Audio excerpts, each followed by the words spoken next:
friends, a very warm welcome to Swara's Sweet Delights. It's summer season and normally we make papads and pickles and all during this season. So today I have bought a papad recipe for all of you and we'll be making sabudana and potato papad. And it's very easy to make, so let's begin with this recipe. Making this sabudana and potato papdi, first we will need sabudana or sago.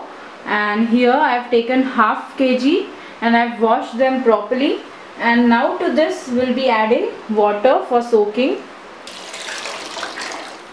At least an inch water should be there above the sabudana level, and we will keep this covered overnight so that they will soak properly. You can see next day how well they have soaked and puffed up. We will keep this aside and we will see the other ingredients.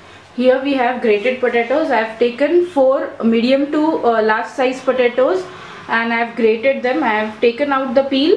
Here is some salt for taste, and this is 1 tablespoon of jeera or cumin seeds. Here in a big vessel I have kept 3 liters of water for heating.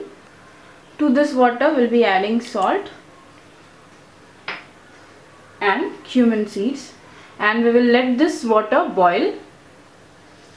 If you want your sabudana papad to be white in color, you can skip adding cumin seeds because cumin seeds will give it a light yellow color.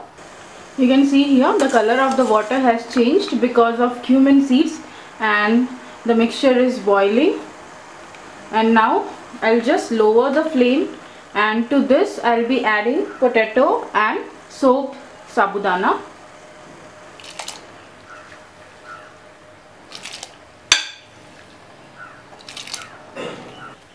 We added sabudana, you can see, and now to this we'll be adding grated potato.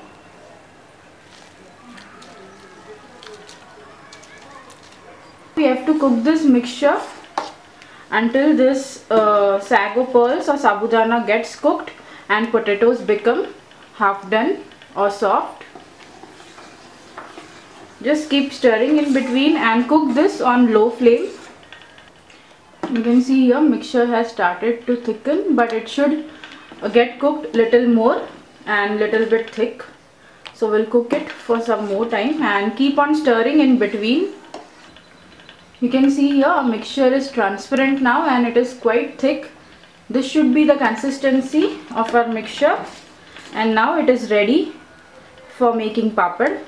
I have just placed one plastic sheet, and on that we will just add little amount of this mixture and we will spread it like this, like a papdi.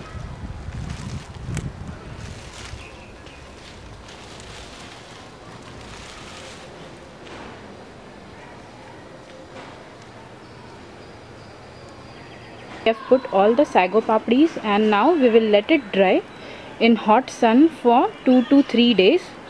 After 1 day we need to flip them over on other side and then we have to dry them.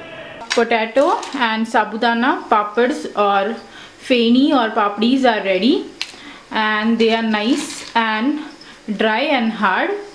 Normally it takes 1 to 2 days for them to get dry completely, but we need to dry them for at least 3 days in strong sun so that for the whole year they will stay quite good. Here our sabudana and potato papdis or papads are ready after frying, and they are very crisp and tasty, and the recipe is also super easy. So please do try this recipe at home and do let me know. Also don't forget to subscribe to my channel.